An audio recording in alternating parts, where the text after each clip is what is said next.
ষ্টুডিঅ'ত মই লাকি আজি মুখ্যমন্ত্ৰী হিমন্ত বিশ্ব শৰ্মাই শ্ৰীমন্ত শংকৰদেৱ কলাক্ষেত্ৰত নিযুত মইনা আঁচনিৰ লগতে নিযুত বাবু আঁচনিৰ শুভাৰম্ভ কৰে ৰাজ্যৰ 1959খন শিক্ষানুষ্ঠানক সামৰি এই আঁচনিৰ ৰূপায়ণ কৰা হৈছে এই মুহূৰ্তত দৰ্শকৰ বাবে লৈছো সবিশেষ আজি মুখ্যমন্ত্ৰীয়ে শুভাৰম্ভ কৰে নিযুত মইনা নিযুত বাবু আঁচনি এই আঁচনিৰ জৰিয়তে 3,93,468 গৰাকী শিক্ষাৰ্থী লাভান্বিত হ'ব ৰাজ্যৰ 1959খন শিক্ষানুষ্ঠানক সামৰি নিযুত মইনা আঁচনি আৰু নিযুত বাবু আঁচনি 10 অক্টোবৰত লাভ কৰিব এই নিযুত মইনা আঁচনিৰ লগতে নিযুত বাবু আঁচনিৰ ধন লগতে বানপীড়িত শিক্ষাৰ্থীসকললৈ কিছু সকাহ আজি মুখ্যমন্ত্ৰীয়ে শুভাৰম্ভ কৰিছে নিযুত মইনা আঁচনিৰ লগতে নিযুত বাবু আঁচনি এই আঁচনিৰ জৰিয়তে 3,93,486 গৰাকী ছাত্ৰ-ছাত্ৰী উপকৃত হ'ব এই মুহূৰ্তত আমি প্ৰতিগৰাকী দৰ্শকক জনাই যাবলৈ চেষ্টা কৰিছো লগতে এই অনুষ্ঠানত বানপীড়িত শিক্ষাৰ্থীক কিতাপ ক্ৰয়ৰ বাবে প্ৰদান কৰা হ'ব ধনৰাশি আজি মুখ্যমন্ত্ৰীয়ে শুভাৰম্ভ কৰে নিযুত মইনা আঁচনিৰ লগতে নিযুত বাবু আঁচনি এই আঁচনিৰ জৰিয়তে 3,93,486 গৰাকী ছাত্ৰী উপকৃত হ'ব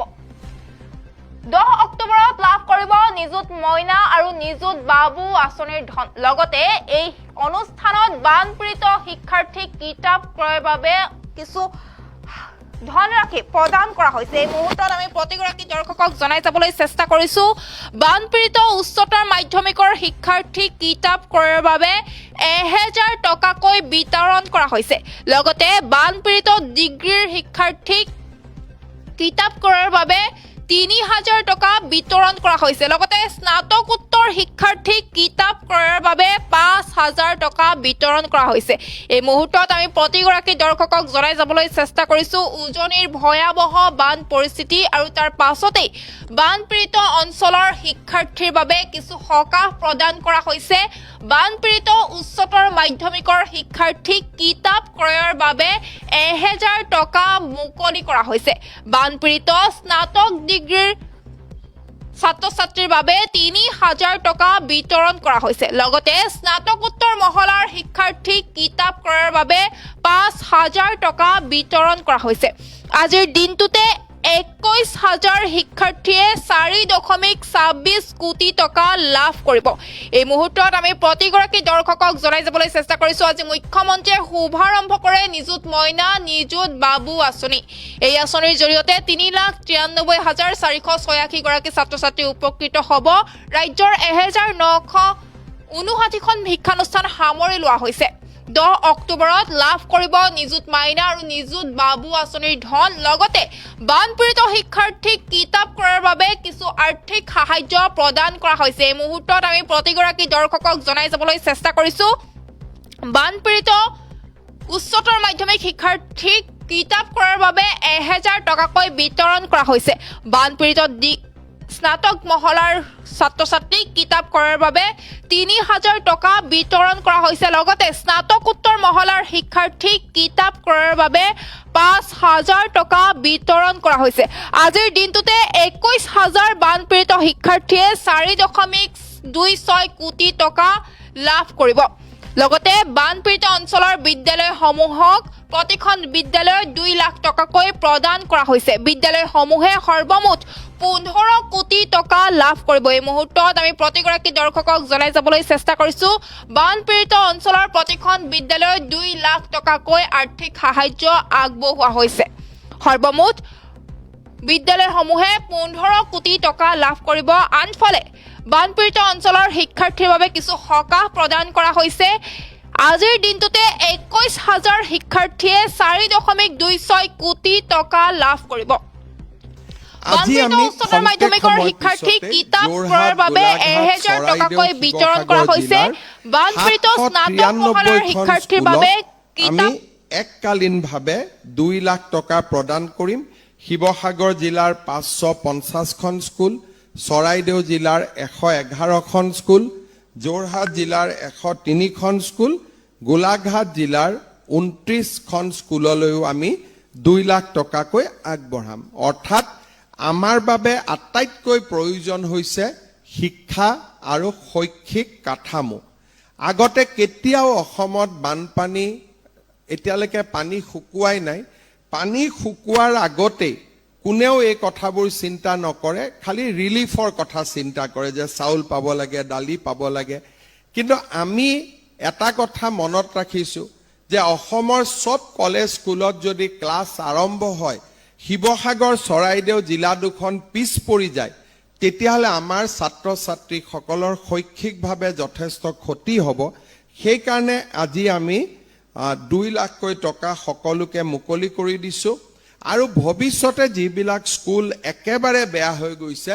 আমাৰ 9 তাৰিখৰ পৰা আমি স্থায়ী জৰীপ আৰম্ভ কৰিম তেওঁলোকক আৰু বেছি পুঁজিও আমি দিব পাৰিম আমাৰ বিশেষ কোনো অসুবিধা নাথাকে ইয়াৰ লগতে আপোনালোকে টিভিটো দেখিছে বহুত ছাত্ৰ ছাত্ৰীয়ে কৈ আছে যে আমাৰ কিতাপবোৰ উৰি গ'ল কিতাপ পানীয়ে লৈ গ'ল আমি কেনেকৈ পঢ়িম নিশ্চিতভাৱে যদি কিতাপ কাগজ নোহোৱা হৈ যায় তেওঁলোকে কেনেকৈ স্কুললৈ যাব শিক্ষামন্ত্ৰী ডাঙৰীয়াই অতি তৎপৰতাৰে 31 তাৰিখে আমি বিনামূলীয়া পাঠ্যপুথিবোৰ শিৱসাগৰ আৰু চৰাইদেউ জিলালৈকে আমি পঠিয়াই দিলো তাৰ পিছত আমাৰ এটা চিন্তা আহিলে যে ইউনিফৰ্ম বিলাকতো নিশ্চিতভাৱে বেয়া হৈ গৈছে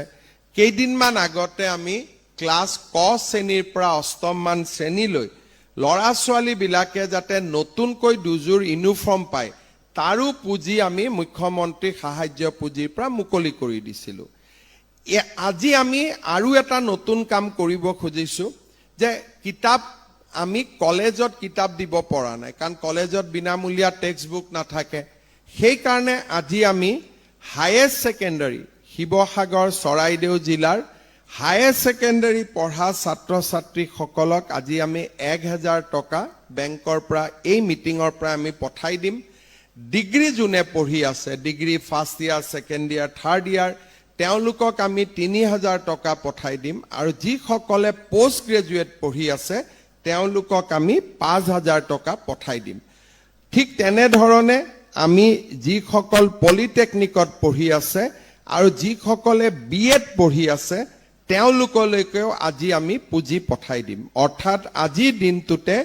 21000 ছাত্ৰ ছাত্ৰীয়ে 4.26 কোটি টকা লাভ কৰিব আৰু বিদ্যালয়সমূহে প্ৰায় 15 কোটি টকা লাভ কৰিব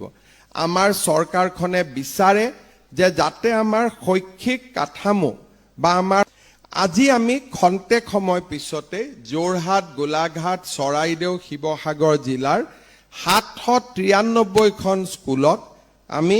এককালীনভাৱে 2 লাখ টকা প্ৰদান কৰিম শিৱসাগৰ জিলাৰ 550খন স্কুল চৰাইদেউ জিলাৰ 111খন স্কুল যোৰহাট জিলাৰ 103খন স্কুল গোলাঘাট জিলাৰ 29খন স্কুললৈও আমি 2 লাখ টকাকৈ আগবঢ়াম অৰ্থাৎ আমাৰ বাবে আটাইতকৈ প্ৰয়োজন হৈছে শিক্ষা আৰু শৈক্ষিক কাঠামো আগতে কেতিয়াও অসমত বানপানী এতিয়ালৈকে পানী শুকুৱাই নাই পানী শুকুৱাৰ আগতে কোনেও এই কথাবোৰ চিন্তা নকৰে খালি ৰিলিফৰ কথা চিন্তা কৰে যে চাউল পাব লাগে দালি পাব লাগে কিন্তু আমি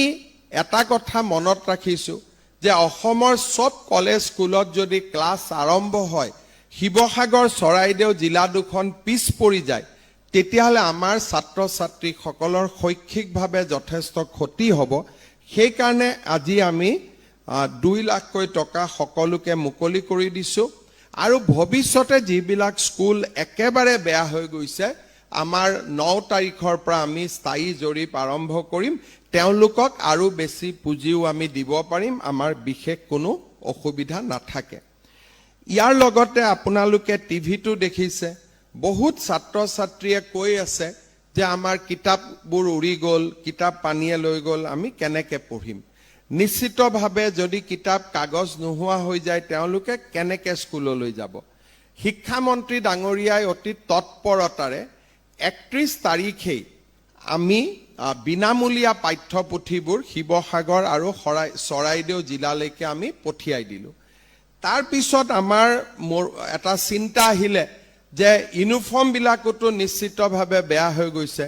কেইদিনমান আগতে আমি ক্লাছ ক শ্ৰেণীৰ পৰা অষ্টম মান শ্ৰেণীলৈ লৰা ছোৱালী বিলাকে যাতে নতুনকৈ দুযোৰ ইউনিফৰ্ম পায় তাৰো পুঁজি আমি মুখ্যমন্ত্ৰী সাহায্য পুঁজিৰ পৰা মুকলি কৰি দিছিলোঁ।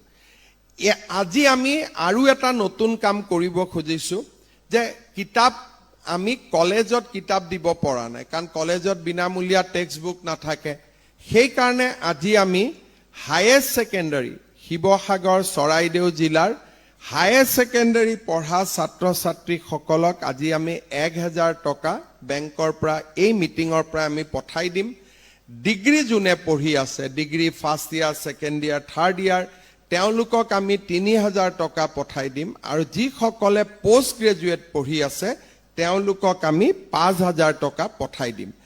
ঠিক তেনেধৰণে আমি যিসকল পলিটেকনিকত পঢ়ি আছে আৰু যিসকলে BEd পঢ়ি আছে